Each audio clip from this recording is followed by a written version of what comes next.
We played at Google yesterday. And I'm so used, this is a song that we often ask people to raise their gadgets in. And it was so fun to do that at Google because it was basically like they tried to lift up the building. Every single person in the room had a fucking laptop in their lap. And it made us, I mean, we feel like nerds most of the time, and that truly made us feel like rock stars. Just when you think you're in control, just when you think you got it all, just when you got on the road, here it comes, here it comes, here it goes again. Oh, here it goes again. I should've known again. But here it goes again. Oh, here it goes, here it goes. Oh, here it goes again. Now here it goes again.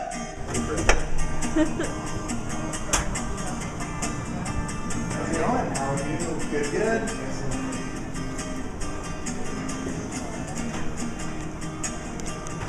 So a couple things to point out in one of our lobbies. Again, we have the scrolling query board, so you probably saw that in the other lobby, but this is very standard. All the lobbies have the scrolling query board, kind of tells you what's being searched for.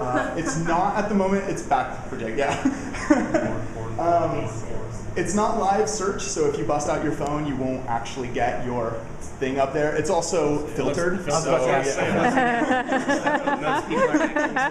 something like 60% of queries are semi-questionable. What percentage of stuff gets filtered out? I don't actually know the answer to that. Yeah, I wouldn't doubt 60% gets. Yeah, filtered out. that's not an official number. That would just be. That's just sort of like a guess to it. Yeah, and Otherwise, Justin Bieber would be up there. yeah, it's Justin Bieber naked. You can only search that too many times before it becomes filtered. Fabulous. But what we also learned is that you have to filter it in multiple languages. So we used to just filter in English, and then we had a lot of international groups showing up, and they started laughing, and we were like, okay, maybe we should filter in multiple languages. But that exists in a lot of our offices. It's pretty cool. One of the things to show you here, which is sort of a statement to the past. This is for the tech lovers in you. This is one of our original servers. So one of the ways that Google became sort of a dominant force in the field was that we built things ourselves. At the time when this was being made, a lot of companies just bought their servers, like from IBM or from Dell, and they just sort of bought the box and just left it at that. We had our people go to Fry's, buy a bunch of stuff, put it together in the most efficient way that they knew how, and then plug it in.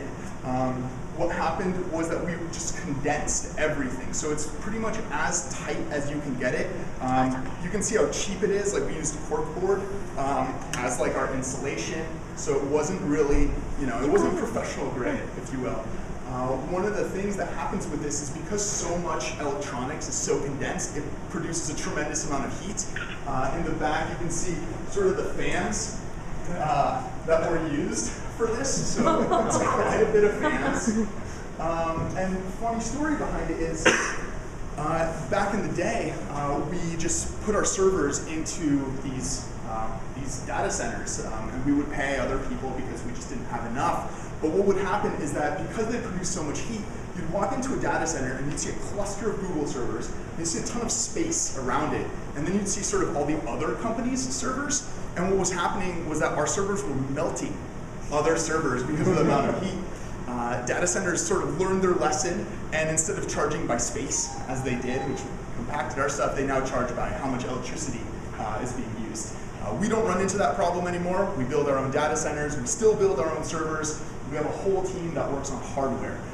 And once again, just making stuff as efficient as possible, losing wires where they don't need it, losing all sorts of electronics where they don't need it, just making it compact and really relevant to quick, fast searches. Like, not spectacular computers, but completely replaceable. But completely replaceable. It's also, this is 10 years old. This server. 22 gigabytes. Yeah. And like at the time, even when this was built, it was sort of state of the art. Could you? You could buy 22 gig hard drives and use it, right? Yeah, if not stolen from sort of the computer lab at school. So let's go to the dinosaur. He is our T-Rex. He used to have a badge, but somebody stole it from him. And him and the pink flamingos have like an everlasting battle, and it's pretty entertaining. So it just depends on which day it is, whether he's eating the flamingos or whether the flamingos are attacking him or perhaps hiding in the bushes. For Cinco de Mayo, the flamingos had ponchos and sombreros on them. For Halloween, Stan was dressed up as a flamingo, which some people thought was clever because then the next day all the flamingos were in his stomach, so it was trying to get undercover a little bit. Is that a model or actual fossil?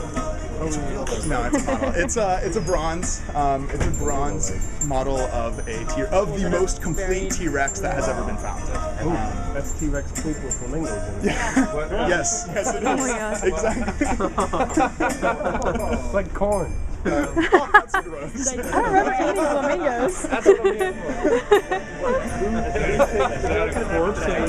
So it's two sort of like warring, like in a joking way, engineering groups. I don't know which the two are, but it's sort of two groups, one that represents the flamingos, one that represents the T-Rex. So they sort of like play out their battles out here.